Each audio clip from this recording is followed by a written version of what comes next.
विश्वानि देवः सवितर्दुरितानि परासुव यद्भद्रं तन्न आसुव। ॐ शान्ति शान्ति शान्तिः। ॐ सर्वेभ्यो नमः। ॐ श्री गुरुभ्यो नमः। ॐ श्री परमात्मने नमः। ओम। वैदिक संस्कृति हमें हमारे जीवन के विषय में सहज तरीके से जीना सिखाती है, उसके उद्देश्य को बताती है और इस भारत भूमि पर जन्म लेने मात्र से हमारे अंदर आध्यात्मिकता का एक बहुत बड़ा यूं कहेंगे खजाना हमें मिल जाता है। लेकिन बात होती है पहचानने की। कुछ व्यक्ति जिनको बिना कुछ किए कुछ चीजें मिल जाती हैं, वो उसका महत्व नहीं जानते। इसलिए हमें भी ऐसा लगता है कि हम तो भारत भूमि पर जन्म हो गया है तो इसका कोई महत्व नहीं है। इसका एक बहुत बड़ा महत्व है, क्योंकि यह भूमि ऋषियों की भूमि है, आध्यात्मिक साधकों की भूमि है और एक विशेष अनुनाद, एक वाइब्रेशन सदैव इस भूमि पर रहता है। जो आध्यात्मिक साधक हैं वो उसको अनुभव करते हैं और वरीयता देते हैं। इस भारत भूमि में भी देव भूमि, वर्तमान में जो उत्तराखंड जिसको कहते हैं राज्य, उसको देव भूमि के नाम से जाना जाता है। माने किसी स्थान विशेष का नाम भी देव भूमि है और आज से नहीं है, अनादिकाल से चला आ रहा है देव भूमि। उत्तराखंड नाम तो अभी रखा है, पहले उत्तरांचल ऐसे बोलते थे, ऐसे अन्य हो सकते हैं, पहले कुछ और भी रहे हों, लेकिन देवभूमि नाम तो आदिकाल से, जब से सृष्टि की उत्पत्ति हुई और वहां पर देवताओं का वास हुआ है, तभी से इस भूमि का नाम देवभूमि है। और जो तपस्थली है, इस भूमि को तपस्थली भी कहते हैं। अनेकों देवताओं ने, विद्वानों ने, महापुरुषों ने, एकांत साधकों ने यहाँ पर तप किए हैं, कर रहे हैं। तो एक वाइब्रेशन, आध्यात्मिक ऊर्जा का सदैव इस क्षेत्र में रहता है। जो उत्तराखंड के वासी हैं, जो इस देवभूमि को जानते हैं, वो ये जानते हैं कि कितना महत्व है इसका। भारतवर्ष में तो इतना महत्व है देवभूमि में, और देवभूमि में भी गंगोत्री से चली आ रही प्रभामान होती हुई माता भागीरथी, गंगा का तो बड़ा महत्व है। भागीरथी जी और अलकनंदा जी दोनों मिल जाती हैं देवप्रयाग में, वहां से गंगा जी बनकर चलती है, संगम है वहां। इसका एक अत्यंत महत्व है। माने इस पूरे भारत में किसी की किसी कारण से मृत्यु हो जाए तो वो देवभूमि में आते हैं, हरिद्वार में आकर के जो भी अस्थि विसर्जन आदि करना है, जो भी परंपराएं हैं, क्या सही परंपरा है क्या गलत परंपरा है इस विषय में मैं नहीं जाता हूं, लेकिन वो उस मृतक आत्मा की शांति के लिए मां गंगा जी में उनकी अस्थियों को विसर्जित करते हैं। मां गंगा का जो पानी है, आप सोचते होंगे तो प्रदूषण होता है, ऐसे होता है, लेकिन एक बहुत बड़ा कारण ये भी है, फास्फोरस की मात्रा गंगा के पानी में बहुत अधिक होती है, सिंचाई के लिए अत्यंत अनुकूल होता है। बहुत अधिक का मतलब है अपेक्षाकृत अन्य नदियों से, तो सिंचाई आदि के लिए, फसलों की बढ़ोतरी के लिए बहुत लाभदायक होता है। इसमें अलग अलग पक्ष हैं, बहाना चाहिए नहीं बहाना चाहिए। कुछ विद्वान मानते हैं कि नहीं, ऐसा बहाने की कोई आवश्यकता नहीं है। कुछ कहते हैं कि बहा देने में कोई बुराई भी नहीं है।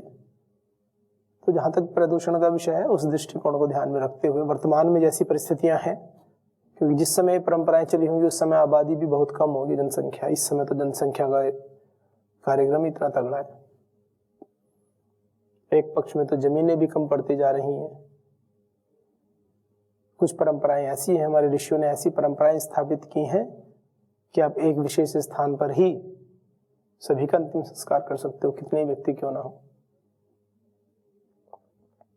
तो अलग अलग प्रकार से अलग अलग संप्रदायों में अलग अलग परंपराएं हैं, लेकिन वर्तमान परिस्थिति के अनुकूल जो परंपराएं हैं, तो आप पाएंगे कि वैदिक संस्कृति में जो परंपराएं पहले से चली आ रही हैं वो वर्तमान में भी प्रासंगिक हैं। चाहे प्रदूषण का विषय हो, चाहे स्थान का विषय हो, और उसको यज्ञ कहा गया है।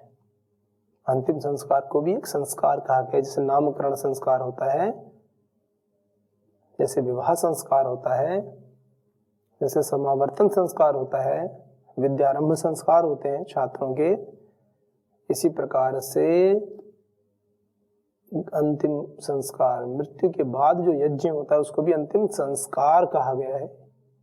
कितनी बड़ी परंपराएं हमारी हैं, कितना गौरव देने वाली परंपराएं हैं। माने व्यक्ति के जन्म के पूर्व से लेकर गर्भधान संस्कार से लेकर के मृत्यु के पश्चात अंतिम संस्कार तक सामान्य विधान से 16 संस्कारों की यह पावनी परंपरा हमारी वैदिक संस्कृति में समाहित है। मनुष्य को संस्कारों के बीच में बांध देते हैं।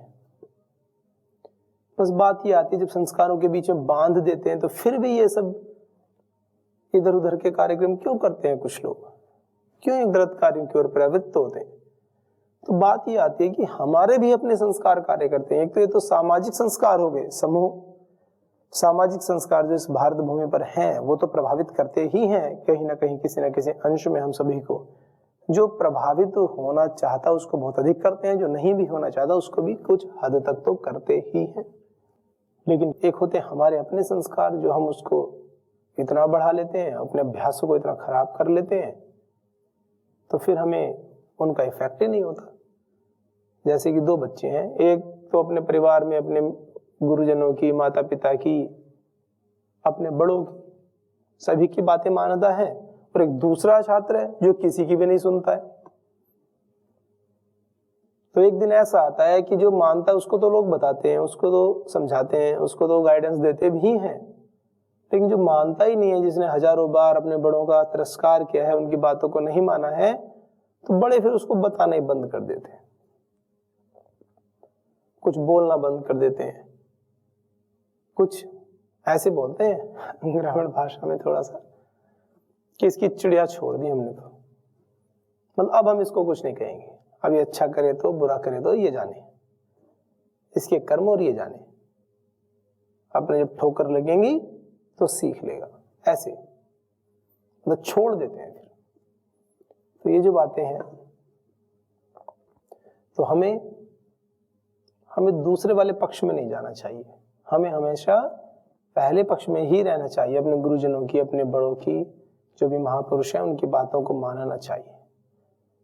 जो भी प्रमाणों के आधार पर यथार्थ विषयों को हम जानते हैं, उन सभी विषयों को गुरुजनों के उपदेशों के आधार पर हम जानते हैं, शास्त्रों से हम जो जान लेते हैं, वो सभी ज्ञान यथार्थ का बोध कराता है।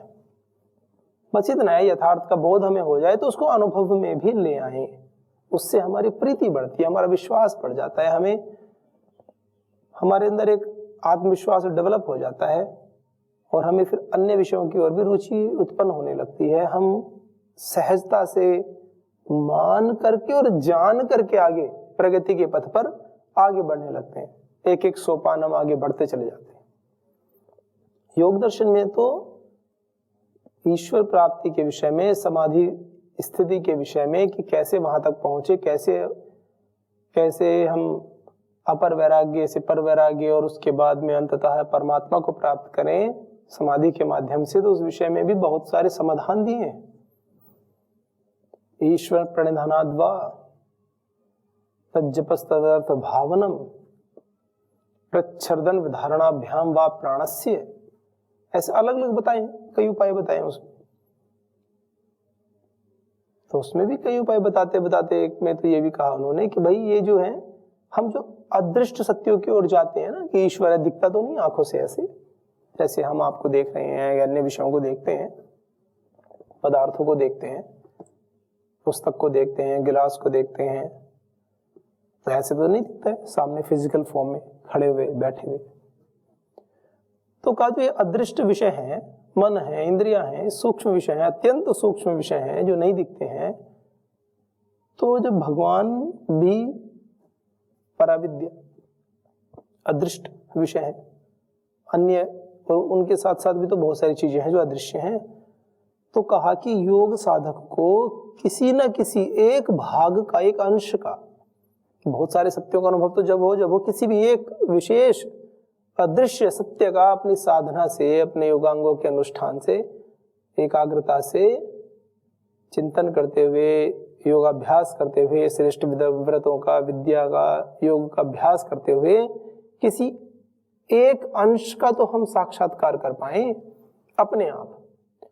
पुस्तकों में क्या है पता है, आचार्य जो कहते हैं वो पता है, सुनते हैं, करते हैं, लेकिन स्वानुभूति के आधार पर आंखें बंद करके बैठ के और उसको, उस सत्य को अनुभव कर लें, आत्म साक्षात कर लें उस किसी भी एक सत्य का,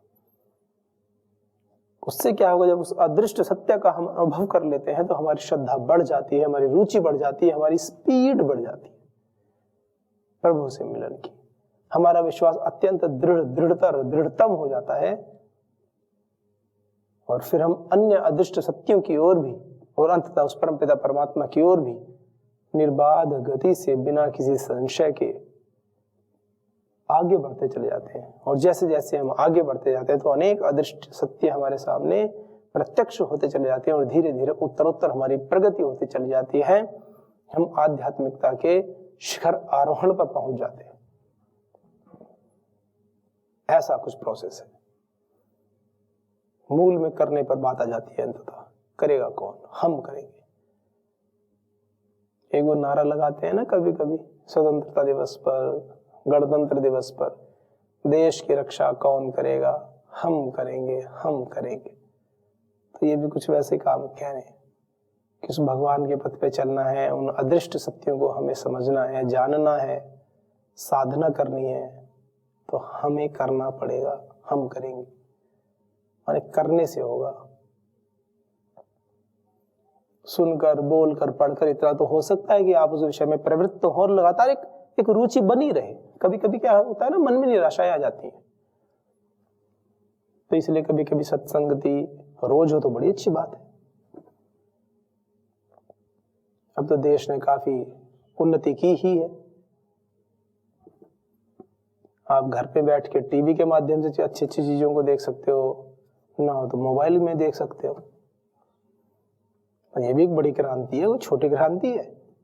सोच के देखो, आज से 50-60 साल पहले, 100 साल पहले सोच लो, अपने घर परिवार में कोई हो, या 50 साल पहले भी पर्याप्त है, अपने माता पिता से या उन दादाजी से जिनके जीवित है वो पूछ के देख लो, या नहीं भी जीवित है जो आस पड़ोस में जो बुजुर्ग व्यक्ति है उनसे पूछ के देख लो कि पहले कैसा होता था, क्या सिस्टम था, किसी को जानना हो, पढ़ना हो, कहीं आना हो, जाना हो तो क्या स्थितियां होती थी, तो बता देंगे सहज रूप से। उसमें कोई किसी की बड़ाई या किसी की निंदा करने का कोई मेरा भाव नहीं है, यथार्थ को समझने का भाव।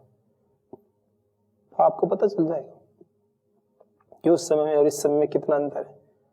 कुछ भी अच्छे से अच्छी चीज आपको देखनी हो तो आप तुरंत टाइप करो, यूट्यूब में देखो, गूगल पे देखो, कहीं से भी आप अच्छे अच्छे लिंक्स पता कर लो। बहुत सारे व्यक्ति होते हैं जो अपने अपने कई चैनल चलाते हैं, कोई सोशल मीडिया के पेज होते हैं, कुछ टीचिंग कर रहे हैं, पढ़ाने के उद्देश्य से पढ़ाते हैं, आध्यात्मिक गुरु हैं, उनके अपने बने हुए हैं, परम पूज्य श्री स्वामी जी महाराज आचार्य श्री जी उनके अपने पेज बने हुए हैं, फेसबुक पे हैं, ट्विटर पे हैं, सोशल मीडिया अकाउंट्स हैं।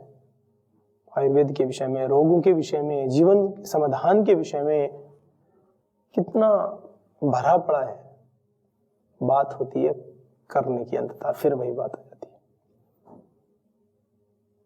तो वैदिक संस्कृति के इस अंक में तो हम वर्तमान में केनोपनिषद का स्वाध्याय कर रहे हैं, और इसमें जो विषय बताए गए हैं, जिन पर प्रश्न लगाया गया है, प्रश्न उठाए गए हैं, तो यही तो प्रश्न है कि उस ब्रह्म को हम कैसे जाने। तो उसमें एक विषय की ओर हमारा ध्यान सहज केंद्रित कराया जा रहा है, तो उस विषय में हमारा ध्यान सहज ही केंद्रित कराया जा रहा है। और वो क्या विषय है? वो विषय यह है कि जब हम कोई बहुत अच्छा काम करते हैं तो हम उसका क्रेडिट लेना चाहते हैं, महिमावान बनना चाहते हैं। कोई दूसरा बहुत अच्छा काम करे और हम चाहते हैं कि हमारा ही नाम हो जाए। उसमें समस्या क्या होती है?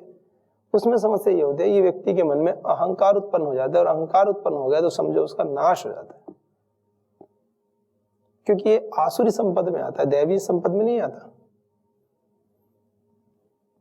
जो आसुरी संपद है, जो हमारा नाश करने वाली संपद है, जो छोड़ने वाली है, वो आसुरी है, उसको ग्रहण नहीं करना है। वो हम सदैव हमारे नुकसान के लिए, वो सदैव हमारी हानि करने वाली है। तो वो जो भाव आ जाता है अहम वाला कि मैं बड़ा, मैंने सब कुछ किया है और ये तो मेरे ही करने से हुआ है, तो उससे उसका पतन होने लगता है। तो भगवान होते हैं जो भक्त वत्सल होते हैं, वो चाहते हैं कि किसी कारणवश यदि अज्ञान पूर्वक किसी का अंदर ऐसी भावना आ भी रही है, आने की आशंका है, तो वो उसका निदान करना चाहते हैं। इसमें ही तो कहा कि जब अग्निदेव को भेजा, वायुदेव को भेजा, तो उन्होंने कहा यक्ष ने कि एक दिन कारक दिया, कहा लो इसको उठाओ या इसको जलाओ, करके देखो भाई आप तो बहुत बड़े शक्तिशाली हो, सारी महिमा, सारे लोग, लोकांतरों की रचना, सब कुछ हो गया, और आप कह रहे हो हमारे करने से हुई। अग्नि में भी जो सामर्थ्य है वो कहती है वो तो मेरी अपनी है, वायु में जो वो कहते हैं वो मेरी अपनी है। इंद्र भी कहने लगा कि सब सामर्थ्यवान तो मैं हूं, ईश ऐश्वर्य धातु से बना है कि ऐश्वर्यवान तो मैं हूं। भगवान ने थोड़ा सा डेमो दिया उनको। यक्ष ने कहा कि लो एक दिन का है, इसको उठाओ। पूरे वेग से लगे दोनों। पहले अग्निदेव गए, वो भी नहीं कर पाए, चले गए। वायुदेव गए, वो भी नहीं कुछ कर पाए, चले गए। तो अंत में इंद्र को स्वयं आना पड़ा। देवराज इंद्र आए, भगवान इंद्र आए। इंद्र जो ऐश्वर्यशाली, आप सोचेंगे कि ये देवता कैसे हैं जो अहंकार करते हैं। एक प्रसंग में एक बातें बताई है ना, बताई जा रही है कि इस प्रकार से ऐसा ऐसा होता है, मनुष्य के मन में किस किस प्रकार से ऐसे भाव आ जाते हैं, ये विषय बताना चाह रहे हैं। तो जब इस प्रकार से बातें हुई, वो इंद्र जी स्वयं गए, तो वो उस इंद्र के सामने से तो चले गए, इंद्र के सामने से चले गए। मतलब किसी के परिवार में सबको ये सिद्ध कर दो कि कोई पढ़ा लिखा नहीं है, तो सिर्फ घर का जो मुखिया होता है उसको तो बचा के रख लो। तो ऐसे ही उनके भाव रहे होंगे भगवान जी के उस समय पे कि भाई चलो इंद्र है, यही बड़ा है, ये भी यदि जाके यूं बोल दे कि मैं भी कुछ नहीं कर पाया, मैं भी नहीं जान पाया, तो अन्यों का क्या हाल होगा। वो तो उसको राजा मानते हैं, बड़ा मानते हैं, ऐश्वर्यशाली मानते हैं, शक्ति संपन्न मानते हैं। तो वो उसके सामने से अंतर ध्यान हो गए, तुरंत हो गए। उसको कोई चैलेंज नहीं किया कि आप ये तिनका उठा दो या ऐसे उठा दो। बस उसने पूछा कि भगवान बताइए आप कौन है। तो यक्ष जी ने वो चले गए उसके सामने से, कुछ नहीं बताया। वो ढूंढा, उसने ढूंढना, इंद्र जी ढूंढते रहे कहाँ मिलेंगे। तो वो फिर उनको एक पार्वती रूपी जो ब्रह्म विद्या है, यहाँ अब ये जो अलंकारिक भाषा का प्रयोग कर दिया उन्होंने, उमा मिली, हेमवती उमा। हेमवती जो है, जो हिमालय की पुत्री हैं, उमा, वो मिली उनको। उनसे पूछा उन्होंने कि वो कहाँ पर है, यक्ष कहाँ है, कौन थे वो, यक्ष कौन थे। तब वो बताती है कि जिससे आप मिले हो वो ब्रह्म है, ब्रह्मा है, वो साक्षात ब्रह्म स्वरूप वो स्वयं होके आए थे यक्ष के रूप में। तो इंद्र को पता चला। तो सबसे पहली बार में किसको पता चल गया, इंद्र को पता चला। तो इसलिए इंद्र को श्रेष्ठ मानते हैं, फिर अग्नि और वायु इनको मानते हैं, क्योंकि अग्नि और वायु ने कम से कम उनका साक्षात्कार तो किया ही है। ऐसे इंद्र, अग्नि और वायु, इनको क्रम ऐसा रखते हैं। सबसे शक्तिशाली देवताओं में इन लोगों को गिन लेते हैं। क्यों? क्योंकि ब्रह्म के विषय में इन तीनों देवताओं ने ही जाना।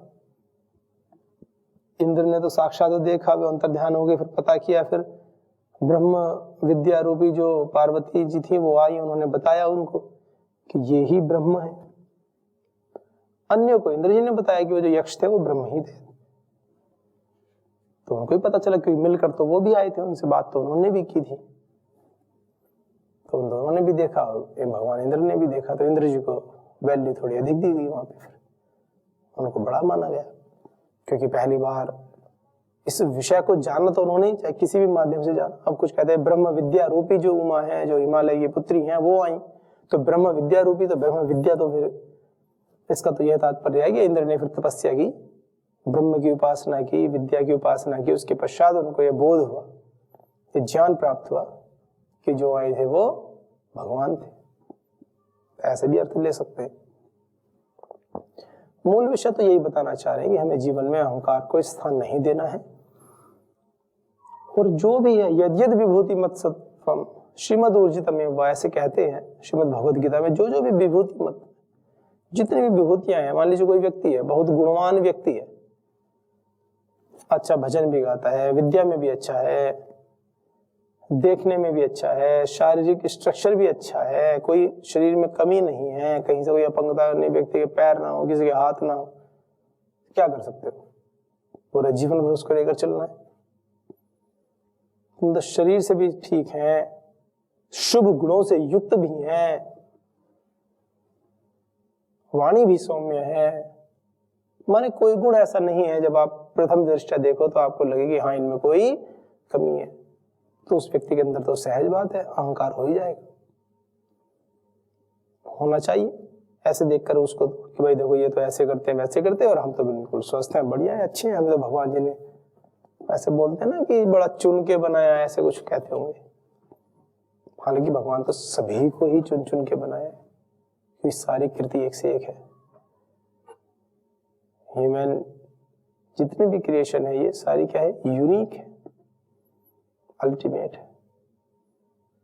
तो जब सब यूनिक है, अल्टीमेट है, फिर भी उसमें भी आप एक विशेष स्थान रखते हैं, तो मन में अहंकार नहीं करना चाहिए, क्योंकि जो जो भी अच्छा है, विभूति मत है, ऐश्वर्य युक्त है, अन्यों से श्रेष्ठ की कोटि में आता है, वो सब उस परमपिता परमात्मा की कृपा से है। ऐसे भाव सदैव मन में रखने चाहिए, ये बात कह रहे हैं। उससे क्या होगा? उससे हमारे अंदर विनम्रता का प्राकट्य हो जाएगा, और विनम्रता का प्राकट्य होने से धीरे धीरे हमारी आध्यात्मिक स्थिति उज्जवल होने लगती है। और जिस ब्रह्म विद्या को जान करके भगवान इंद्र, देवराज इंद्र ने उस ब्रह्म को जाना है, हमें भी तो उस ब्रह्म विद्या को ही जानना है। तो ब्रह्म को जानने के लिए पहले ब्रह्म विद्या को जानना होगा, और ब्रह्म विद्या का ग्रहण करने के लिए उसके अनुषांगिक जो भी यम नियम योगांगों का अनुष्ठान है, उन कार्यों को विधिवत करना होगा बिना किसी आलस्य प्रमाद के, तब जाकर के आगे कार्य चलेगा। एक दिन किया, बाद के 5 दिन नहीं किया है, 2 दिन किया, फिर 10 दिन का गैप, 3 दिन किया, या फिर तो कभी कभी महीने में एक बार कर लिया, ऐसे नहीं, सतत निरंतर ये सत्कार आसेवित, सत्कार आसेवित अच्छे प्रकार से। तो ये जो है ना निरंतरता, दीर्घ काल सत्कारा सेवित होकर के, ईश्वर के आस्तिक होकर के जब हम कोई कर्म करते हैं तो हमें उसका फल मिलता है। ये नितांत सत्य है, मिलेगा ही मिलेगा, क्यों नहीं मिलेगा? हमें नहीं मिलेगा तो किसे मिलेगा? सीधी सी बात है, सभी को मिलता है, कि भगवान जी की प्रतिज्ञा है ना ये तो, अवश्य में भोक्तव्यम कृतम कर्म शुभाशुभम, भाई अब जो भी कर्म करोगे अवश्य में भोक्तव्यम, अवश्य उसको भोगना पड़ेगा। कृतम कर्म शुभाशुभम, जब अच्छे हो चाहे बुरे, अच्छे करोगे तो अच्छा फल मिलेगा, बुरे करोगे तो बुरा फल मिलेगा। और ये जो बात कहते हैं इसमें कि अच्छे को अच्छा मिलेगा, बुरे को बुरा मिलेगा, फल तो निश्चित है मिलेगा। और एक तरफ ये भी कहते हैं कर्मण्येवाधिकारस्ते मा फलेषु कदाचन, कि आप कर्म करो बस फल की चिंता मत करो, फल पर कोई अधिकार मत रखो। तो वहां यही तो कहा गया है, उसका उद्देश्य भी यही है, पहले वाले का पूरक ही है ये भी श्लोक। वो भी तो यही बता रहा है कि प्रवृत्ति रखो अपने कर्म में, शुभ कर्मों में। हर बार ये नहीं कि बस कैलकुलेशन में लगे पड़े, आज एक कर्म अच्छा हुआ, एक कर्म बुरा हुआ, एक कर्म अच्छा हुआ, एक कर्म बुरा हुआ, एक कर्म अच्छा हुआ, एक कर्म बुरा हुआ। जो प्रारंभिक साधक हैं, जो इनिशियल लर्नर्स हैं, जो बिगिनर्स हैं, अभी शुरू किया इस पथ पे चलना, वो तो अपने जीवन को बहुत ज्यादा परीक्षण में रखें, अपने आप, किसी के कहने से नहीं, कोई व्यक्ति नियुक्त नहीं करना। क्योंकि जब आध्यात्मिक पथ की बात करते हैं तो हमें सेल्फ सेंटर्ड होना होता है, सेल्फ इन्विजिलेटर होना होता है। अपना आकलन, अपना मूल्यांकन स्वयं भी करना चाहिए हमें, प्रतिदिन शाम को सोते समय तो जरूर करें।